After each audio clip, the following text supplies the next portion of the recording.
one of the reasons why these people who are signed from Jesus, Jesus did not give. Why? Because their intention, wrong intention.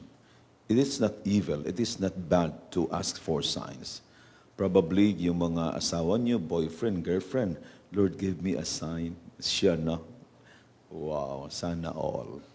So I'd like to give you some kind of good effect when we have a pure and good intention. Number one, authenticity of being a person. Pure intentions reflect your true self and values. When your intentions are pure, you are being genuine and sincere in your thoughts, actions, and interactions with others. This authenticity fosters trust and genuine connections with others. Ganda, no? And then second aspect is when you have a good intention, positive impact of being a person. Pure intentions often lead to positive outcomes.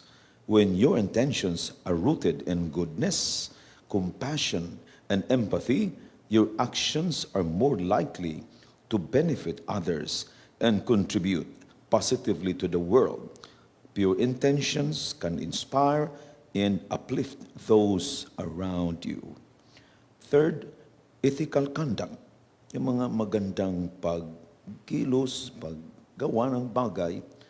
Having pure intentions helps guide ethical decision making. When your intentions are driven by moral principles and a desire to do what is right, you are more likely to make choices that align with your values and promote justice, fairness, and integrity. Fourth reason, self-reflection and growth. Pure intentions require self-reflection and introspection. By examining your intentions, you can uncover any hidden biases, selfish motives, or negative influences that may hinder your personal growth and development.